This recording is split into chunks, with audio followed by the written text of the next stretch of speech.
bashikira Yerusalemu bavuye ku gasozi k'Imizeti kabangabanganye na Yerusalemu. Hari urugendo umuntu agenze ku munsi w'isabato.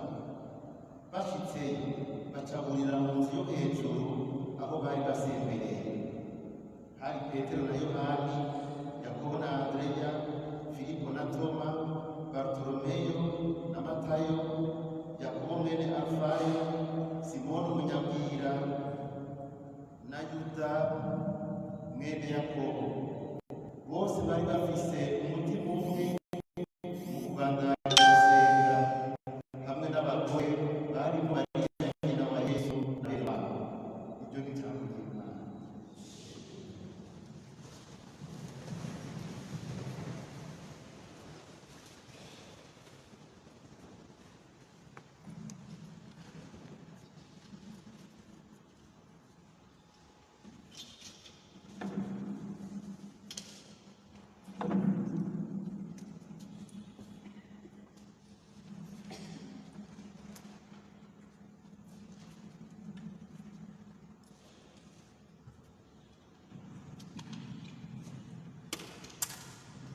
Kristo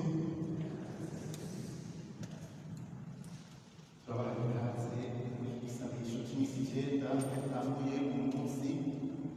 Igisabisho tuzodushikana ku munsi mukuru wa Pentekoti, igisabisho tumenyereye.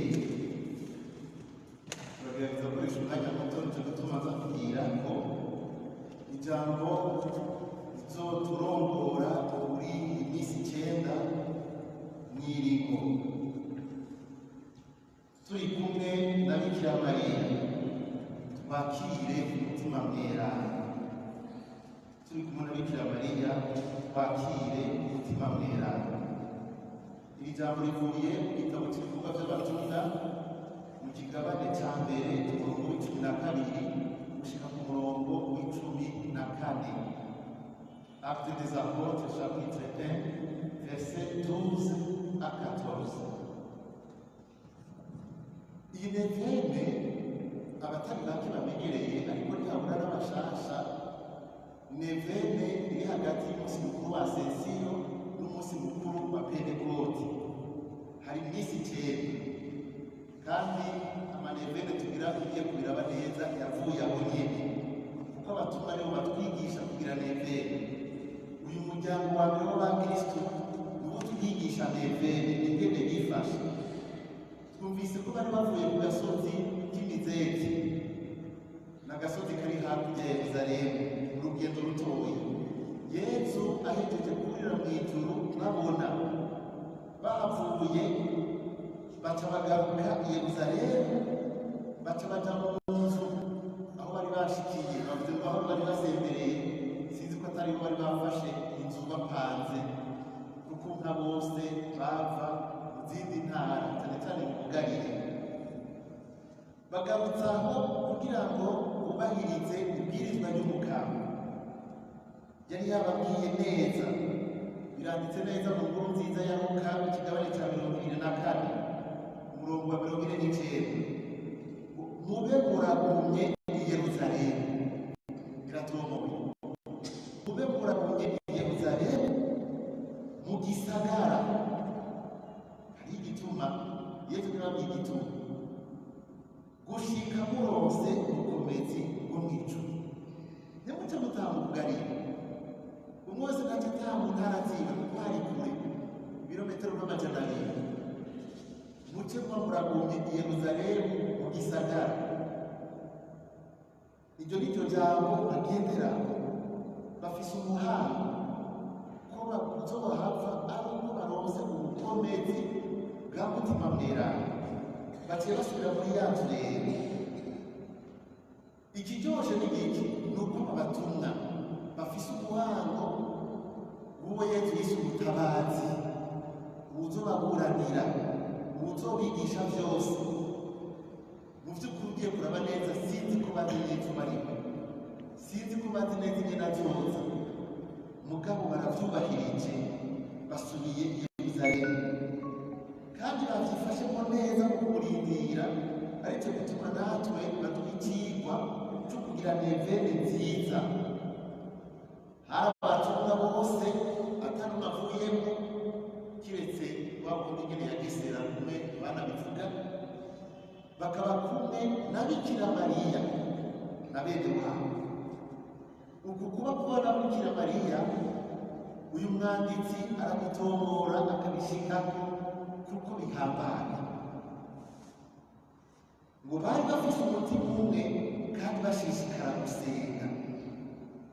None icyo batwigisha ni iki mu kurindira uyo mutima mweranda?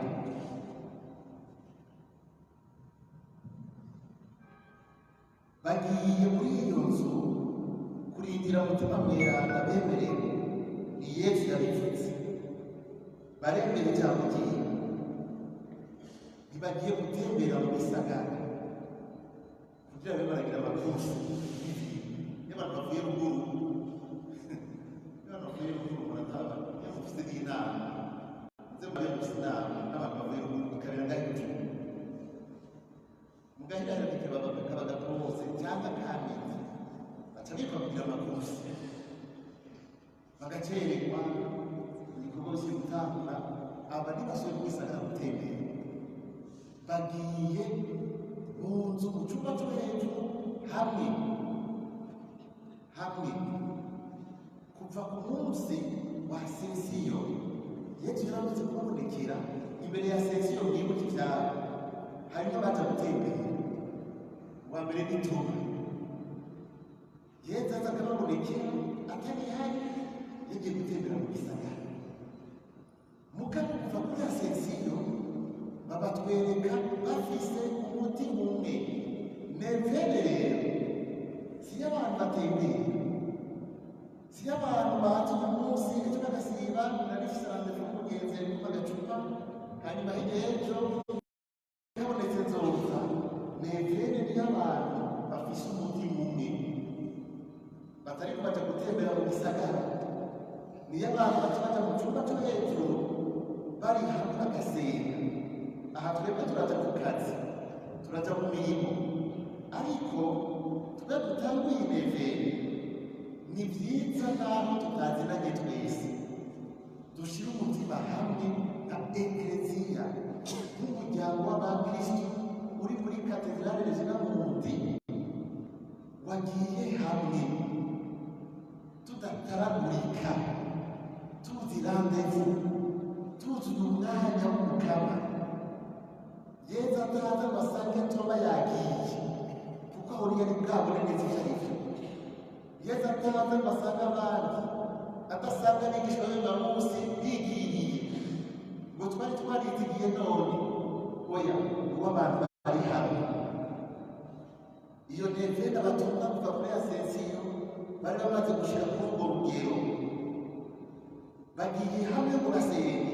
Nevene rero icyo gisabisho ni ukuvuga ni igihe cyo gusenga witeze inema y'umukama.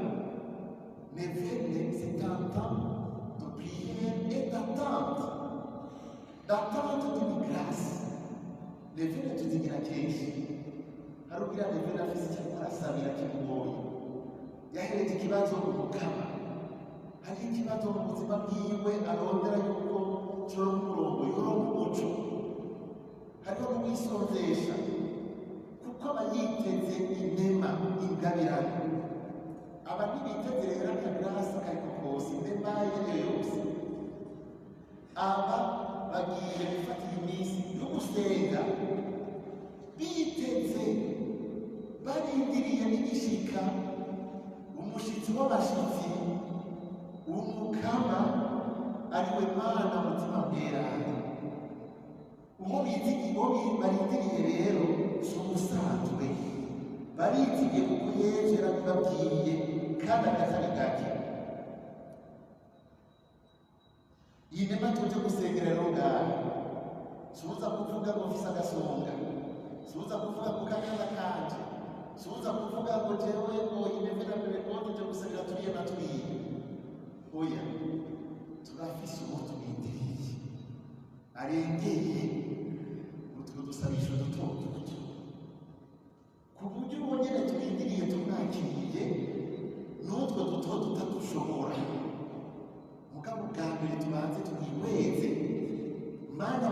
mweranda ari hejuru y'ubususi personnel. Ubu niwe turindiriye ntitutagavuze rero n'ibisabisho kuko tusanga tudafise umutima umwe. Tubanze twumve twese ko turindiriye umwe, tubanze twumve twese ko tumuhaye agaciro. Ariko buri icomeka muri neve nafise ubundi muntu, icomeka muri neve navuga ngo ese mukaba muri neve n'amatora yotagenda kuki. Ivyo tubanze ko ari byo turazishinga muri iki gihe. Turindiriye umutima mweranda, arasumba gutora, arasumba kujya gususi, arasumba n'uriya mwana. Imana umutima mweranda kumwe Yesu yazakigira umuntu, niko Mwana umutima mweranda yajaga ashungukira muri Eklezia, akaza kuba muri twebwe mu mitima yacu, ashaka ko tumugira ingoro yayo yiwe. Ni ukwitegura rero, kwitegura kandi nyako. Dutegura iki? Ntidutegura amazu, ntidutegura ibi na biriya. Inzu ya mutima mweranda twese turayizi, ni umutima wacu n'umubiri wacu, kuko Paulo mweranda avuga ngo imibiri yanyu ngo ntimwibagire ko ari ingoro ya mutima mweranda. Mutima mweranda ntaza mu mutima gusa cyangwa se umubiri gusa, aza muri wewe wese kuko ugizwe n'umutima n'umubiri. Turategura imitima, tugategura n'iyi mibiri yatewe iteka ryo kuba ingoro ya mutima. Ni twebwe nyine rero tubitegura. Dutegura umutima wugurutse, wugurukire igikorwa cya mutima, wugurukire kuko ari imitima yugaye, hari imitima ifunze, hari imiryango yuguruye amake. Sinzi ko yaje kuramutsa umuntu atagushaka cyangwa atabona neza umuburi, araza umuryango wari wugaye kuza kugurura, aranzanigara mu muryango akugurura gatoya gusa kugira ngo ubone indani, agaca akuvugisha kurondera ate, atugura umuryango wose, akuvugisha ahagaze mu muryango afise ukuboko kuri kwayo kugira ngo asanze uhakwa ko uri umuntu ugize nabi mworohere gucishimikira ku nyine. Nitwuko dutegura umutima wuguruke. Tuvuze kuguruka rero si ukuguruka kanusu,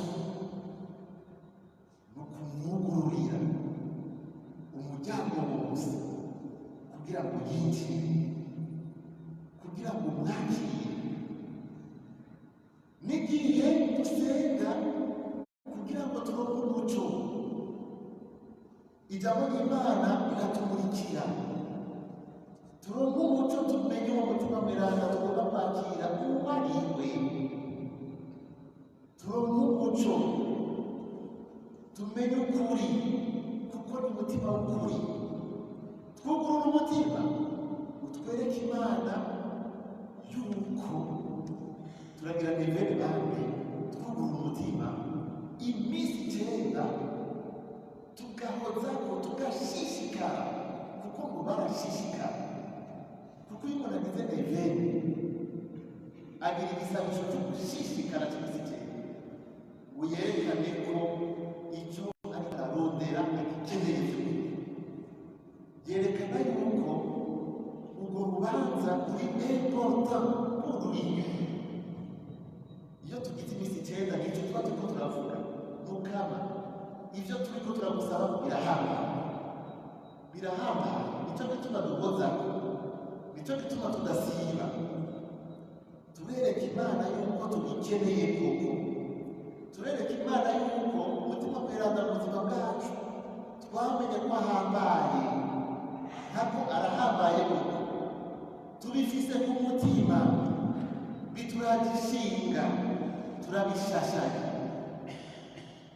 Kuko ugiye muri icyo cyumba agatangura kuja gutembera, ubundi akagira ubuya gufata minenegwe, aba ari kwerekana ko bitari important, ko bidakomeye gusa. Mugabo ubuhojejeye igisabisho yereka Imana ko bikomeye. birahambaye.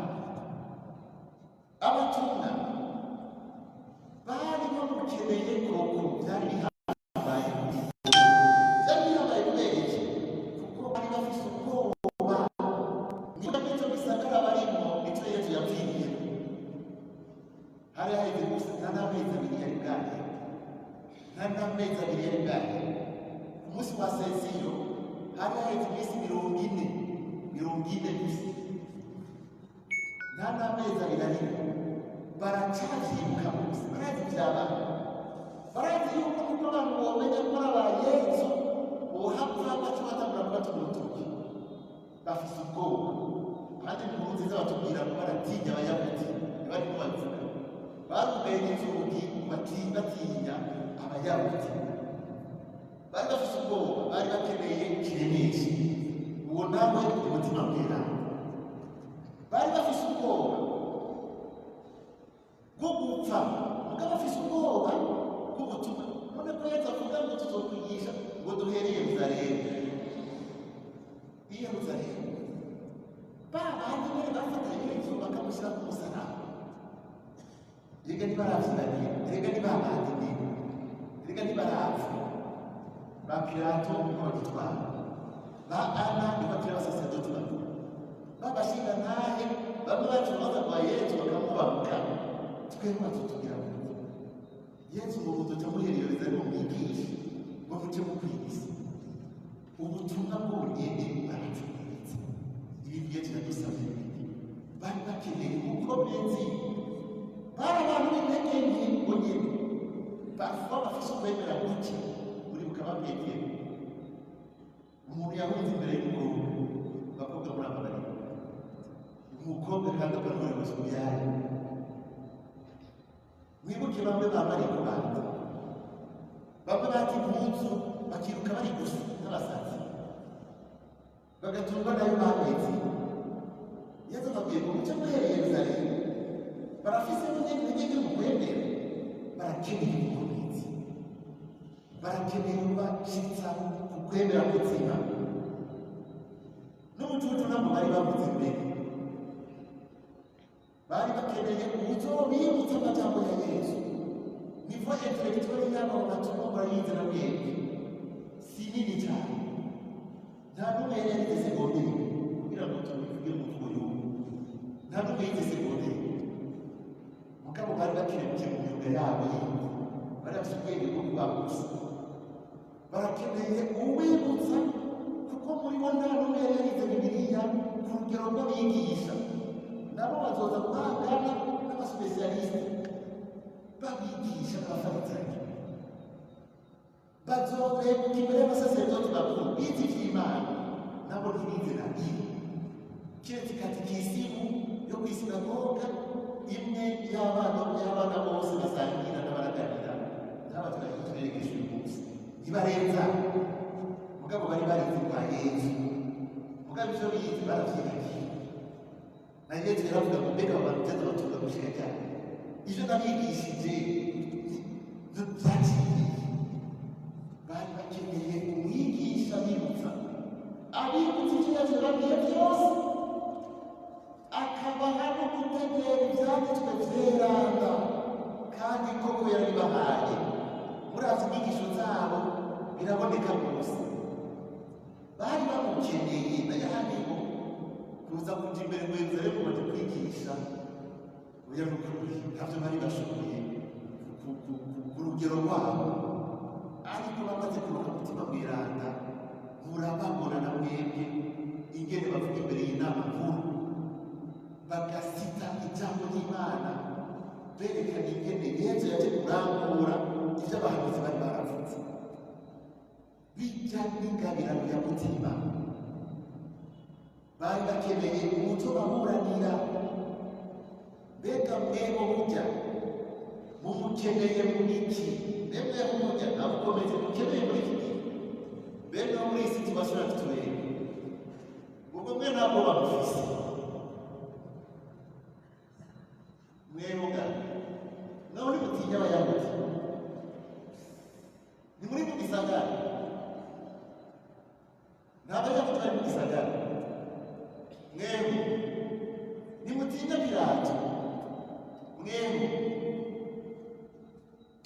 nimutinya uwo bafata mwewe nimutinya kuja kumenya inkuru nziza mwewe nimutinya gushingiriraho ukuri kuvuga ukuri mwewe nimutinya gushingiriraho ubutumwa mwewe nimukeneye ubwibuze mbega muri iki gihe wewe mwibanga ryawe wewe ukeneye ubukomezi kugira ngo urigendere wewe niwari ugira intege nke ugasanga uraguwe ugasanga uratiye imbere y'umukobwa wewe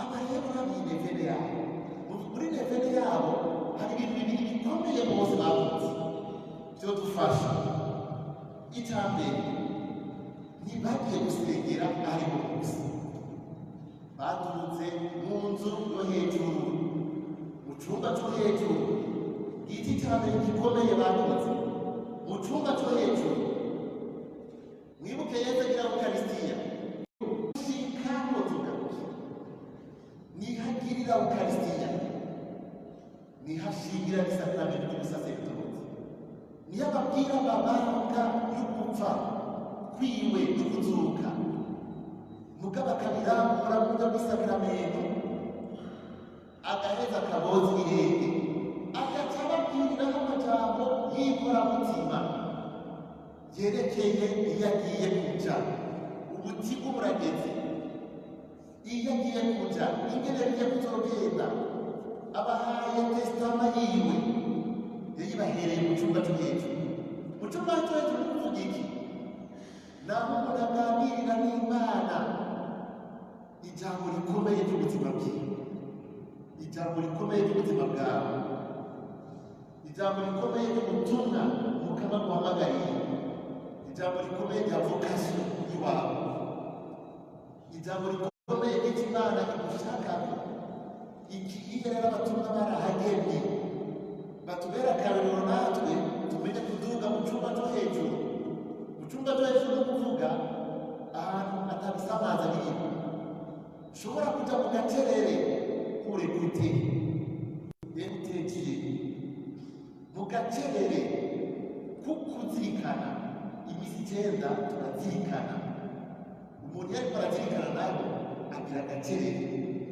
agira agacerere icyumba cyo hejuru bari bamaze kukijamwo agira ukarisitiya bategereye yuko no mu kwitegurira umutima mweranda birakenewe kumaja mu cyumba cyo hejuru kuko pentekote isa akabanza kari ku munsi mu kuvyitegurira hakenewe cya cyumba cyo hejuru ni ukuvuga kwinjiramo indani muri ya ngoro yawe y'umutima hariya aho ata wundi yinjirayo hamwe hari isokere z'iwawe hamwe hari isokere z'iwawe kugira ngo bari kuganirira n'imana icya kabiri gikomeye rwose bamenye abatumwa muri icyo cyumba bajyanyeyo na bikira mariya umubyeyi wa yezu umubyeyi wa yezu nkako abatumwa hari ikintu bategereye tubwirizwa kuba tuzirikana tugasubira ku musaraba yezu yari yababwiye ngo uburyo nyoko wawe yabibwiye umutumwa yohana yabibwiye umutumwa kuva uwo munsi atamushiriwe ni ukuvuga ntibasubira kuvana igihe bagiye muri aho hantu hakomeye hari ekereziya ikiri ntoyi abantu bakomeye hari abatumwa 12 batotoye amazina abakuru b'ekereziya itaratangura mu by'ukuri kuboneka kubaho bikira mariya ntibagusize inyuma ukudugana na bikira mariya rero bifise akamaro twebwe ngaha igituma tuzokuba tukuvuga iyi minsi yose tuzokuvuga ni uko ari umuvunyi wa paruwasi yacu tuvyibagire ko twamurose k'umuvunyi tumere ntitumusika mu byo dukora cyane cyane tugiye mu bikomeye cyane cyane tugiye mu kintu gihambaye kiduhamagarira kuja mu cyumba cyo hejuru mu mu nzu yo hejuru kubera iki Bikira Mariya ahambaye rwose mu vyerekeye kwitegura umutima mweranda ni uko muri aba bose niwe yari amuzi kubasumba kuko yari amaze kumwibonera kuri annonciation umumarayika yamubwiye ko umutima mweranda azoza akamushungurukira akamutwikiriza ububasha bwiwe aremera ububasha bwa mutima mweranda umujana Bikira Mariya arabona ububasha bwa mutima mweranda bugarukira kuko ni ububasha bwa mutima mweranda jambo w'Imana yigira umuntu mugari Bikira Mariya igitangaza mu bitangaza ico Bikira Mariya kuja gitangaje Bikira Mariya kandi yarabonye mutima mweranda ye visitation aja kuramutsa Elizabeth yapfuye kuramutsa Elizabeth mutima mweranda acashungurukira abone kuri Elizabeth no ku mwana y'umugenzi Elizabeth acavuga amaprofesi aho nyene Elizabeth ntituzi ko yaratse mutima mweranda aho nyene yaciye atangura kuvuga amajambo atangaje the prophecy avuga yemeza ko yaje kumuramutsa ari nyina w'umukama umwana hariya ahaye ari mu nda acagorora amaboko aranigaza arasimagurika aratanga mutima mweranda Elizabeth yuzuye mutima mweranda Bikira Mariya yarahari Bikira Mariya ntabwo sinzi vyaciye biba n'abacatangura kuririmba umutima wacu urarigahaza umukama umushaha wanje wahibawe n'Imana y'umushaha wacu yibutse umuntu we muto muto magnificat inahiraba à la visitation une vision de l'esprit n'a ma manifestation de l'Esprit Saint Bikira Mariya était témoin aramuzi ngeze cyane kubera umwanya uraheze Bikira Mariya kandi ni wa wundi yamwe azirikana mu gacerere azirikana amajambo yose yafashe umwanya wo kugira agacerere Bikira Mariya arafasha abantu kuja mu gacerere ndababwira niwe yamwe azirikana ayo majambo yose agumiza mu mutima mu gacerere abatumwa barakeneye umuntu abafasha kumenya kugumya kuzirikana mu gacerere amajambo yose n'ama-evenema kuko abatumwa bari barabonye byinshi Yesu yakoze bari barumvise byinshi Yesu yakoze barakeneye umuntu nka Bikira Mariya ko biga nabo gufata umwanya bakabizirikana Petero kandi asubire gutaramutuka avuga isohoza uko nyene kandi amaze kuronka umutima w'Imana Petero ntiyasubiye kuguruduka na rimwe yavuga ijambo ritomboye ryuzuye ububasha ijambo rigororotse rizamo umuco kuko ijambo ryiwe ryari rimeze nka ya nkota y'ubugibugi barakeneye umuntu abigisha agacerere k'umutima abigisha ingene bazirikana turamukeneye Yesu niwe yabahaye niwe nyina niwe mama wacu nguyo nyoko wawe Bikira Mariya kandi niwe azi gusaba erega bahari kugira basabe umutima mweranda Bikira Mariya niwe azi gusaba Yesu yavuze ku mutima mweranda data nzobarungikira umutima mweranda nzobarungikira barabwirizwa iminsi 9 niyo kwambaza dusaba umutima mweranda Bega nideye gufasha yogusha gusaba Bikira Mariya mu kumubwira ati erega barakeneye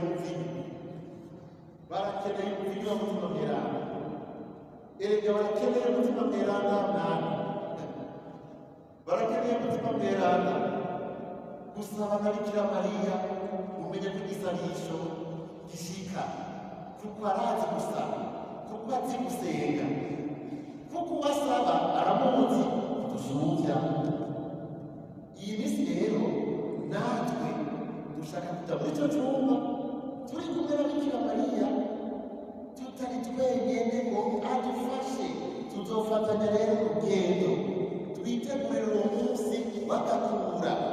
Pentekoti ni Imana mutima mwerangiza. Turabona muri Pentekoti ibimenyetso cyo twita teofani, wa muyaga tubona cyagiye ku musozi wa Sinayi, wa muriro wamuzanye Imana ishitse.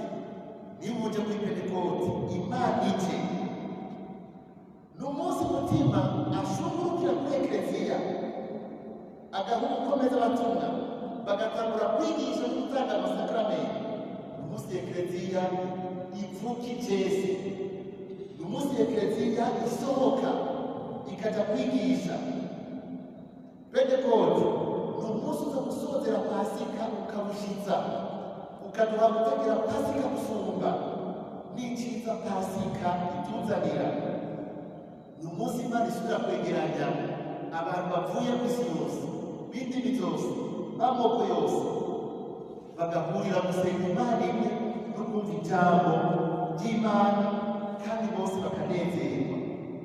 Ni umunsi icyo gitangaro kiza gusahura igicumuro cy'i Babeli, aho abantu bagize ubwishime bagasanzara. Uyu munsi bashobora kurinahaza bose bakumva ijambo ry'Imana mu rurimi rwiwe. Ni umunsi w'ubutumwa, abantu barungika mu butumwa bakaja gutangaza Yesu ko Yesu ari muzima, ko Yesu yivuye mu bapfuye, ko Yesu ahanganye mu ijuru, ko Yesu ari Umukama. Dushaka kwitegurira Pentekoti nshasha mu buzima bwacu, ngo tube bashasha, tube abatumwa b'iki kijana cya 20, tube ekleziya nshasha, ekleziya nzima irongowe n'umutima mweranda. Tugire Kristo.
tuzi uwo turindiye nawe azaca turi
turanezerewe kandi turagushimiye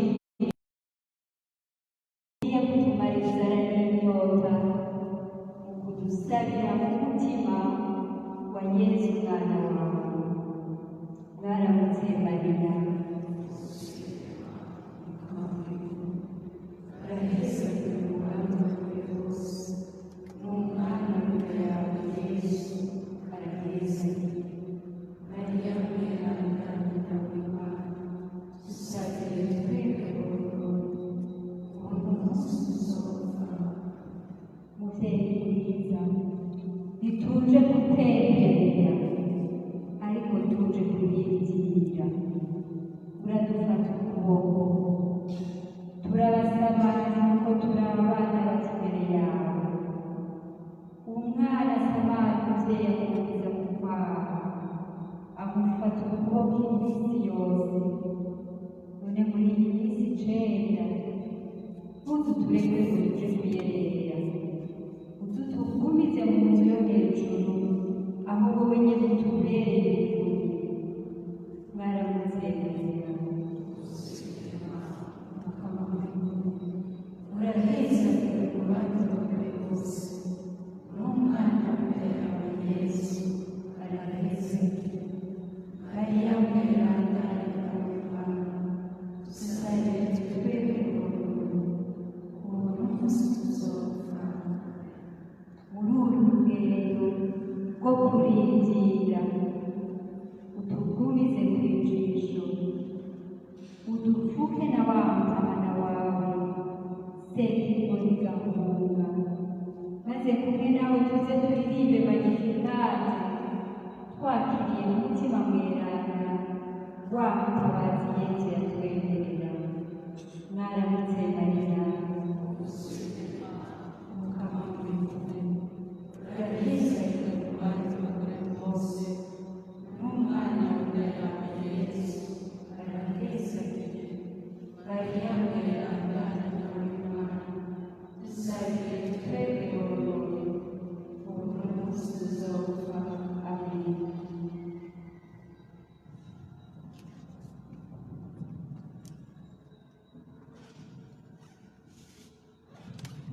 duhaguruke dusozere dusaba n'isaserdoti mu mpezanye.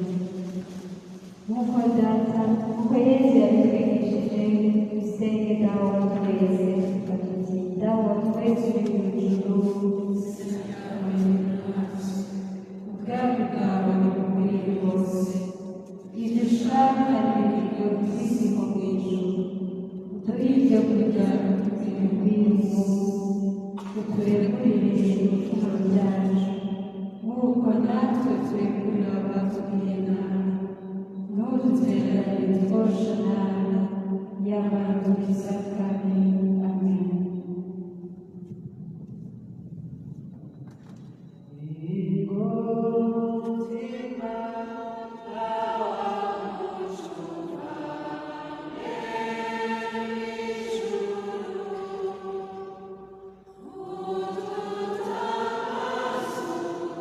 Yeah.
n'umutima mweranda niba